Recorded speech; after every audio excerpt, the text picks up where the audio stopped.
اعوذ باللہ من الشیطان الرجیم بسم اللہ الرحمن الرحیم۔ سورہ طٰہٰ سورۃ نمبر 20 آیت نمبر 1 سے پڑھیں گے آج ہم۔ طٰہٰ حروف مقطعات، ما انزلنا نہیں ہم نے نازل کیا ہے علیک آپ صلی اللہ علیہ وسلم پر القرآن یہ قرآن لتشقیٰ تاکہ آپ مشقت میں پڑ جائیں۔ چلیے یہ دیکھیں سورت شروع ہوئی ہے اور اللہ تعالیٰ فرما رہے کہ آپ صلی اللہ علیہ وسلم پر جو ہم نے قرآن اتارا ہے وہ مشقت میں ڈالنے کے لیے آپ صلی اللہ علیہ وسلم کو نہیں اتارا گیا۔ تو یہ کہ قرآن کو اپنے اوپر ایک بوجھ سمجھنا یا یہ کہ قرآن نہیں آتا تو آسانی رہتی، قرآن آ گیا تو بوجھ ہو گیا، مشکل آ گئی، یا دین کے اوپر چلنا ہم کہتے بڑا مشکل ہوتا ہے۔ دراصل بولنے کو یا دیکھنے کو تو یہی بات ہوتی ہے، لیکن اگر ہم اس پہ غور کریں تو ہوتا یہ کہ آپ اور ہم دین کے جو احکامات ہمیں مشکل لگ رہے ہوتے ہیں، اس کے اوپر جب ہم عمل کرنا شروع کرتے ہیں تو ہم بہت بڑی بڑی مشکلوں سے بچ رہے ہوتے ہیں۔ لہٰذا یہ آسان ہے، یہ مشکل نہیں ہے۔ قرآن کی اللہ تعالیٰ دوسری آیت میں فرماتے ہیں یرید اللہ بکم اليسر ولا یرید بکم العسر، اللہ آپ کے لیے جو ہے وہ تنگی نہیں چاہتے، آپ کے لیے آسانی چاہتے ہیں۔ اور اللہ فرماتے یرید اللہ ان یخفف عنکم، اللہ چاہتے ہیں کہ تم سے بوجھ کو ہلکا کریں۔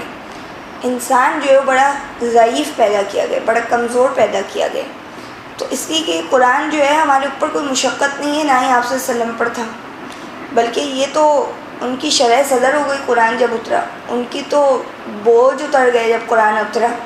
ان کی زندگی ظاہر ہے جو سارے لوگوں کی زندگیوں میں اندھیرے تھے، اس کی وجہ سے وہ خود جو پریشان تھے، تو وہ تمام چیزیں ختم ہو گئی، تو وہ ان کے اوپر کہاں سے کوئی بوجھ رہا یا کوئی مشقت رہی۔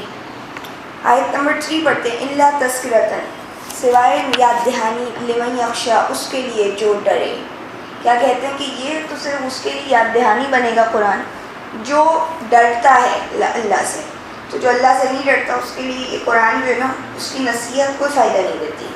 تو یہ مشقت نہیں ہے، ایک یاد دہانی کے لیے قرآن اتارا گیا کہ انسان کو اللہ نے بتایا کہ یہ کام کرنا ہی نہیں کرنا، تو اس کے بعد کیا چیز ہے جو اس کو انہی باتوں کے اوپر قائم رکھے گی، تو یہ قرآن اللہ تعالیٰ نے اتارا۔ قرآن کا معنی ہوتا ہے پڑھنے والی، جب ہم پڑھتے رہیں گے تو انشاءاللہ کیا ہوگا کہ ہم غلطیوں سے محفوظ رہیں گے اور نافرمانیوں سے بچ جائیں گے، بشرط یہ کہ ہمارے پاس اللہ کا ڈر ہو۔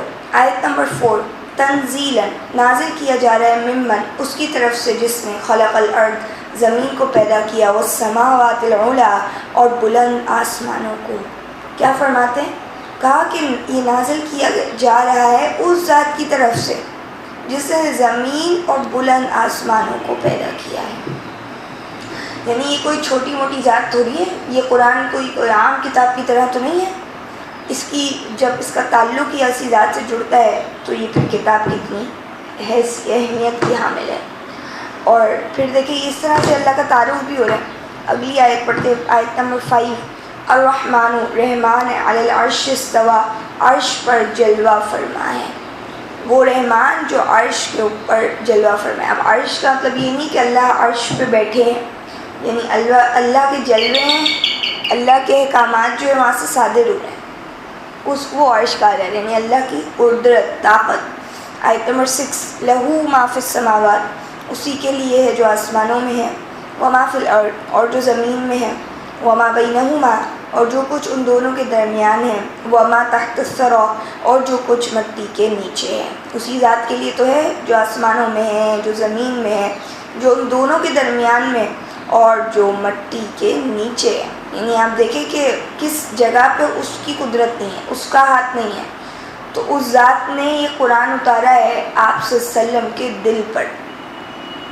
تو یہ کہ کسی صورت بھی ایسی خدا کا کوئی پتہ نہیں دیتا جو ساری چیزوں پہ قدرت والا ہو، لہٰذا اس کے علاوہ کوئی معبود نہیں ہے۔ اگلی آیت دیکھیں آیت نمبر 7 وَإِن تَجْهَرْ بِالْقَوْلِ، اور اگر تم ظاہر کرو، پکار کر کہو بات کو، فَإِنَّهُ، تو بے شک وہ يَعْلَمُ، وہ جانتا ہے، السِّرَّ، چپکی سے کی ہوئی بات، وَأَخْفَى، اور اس سے زیادہ چھپی ہوئی بھی۔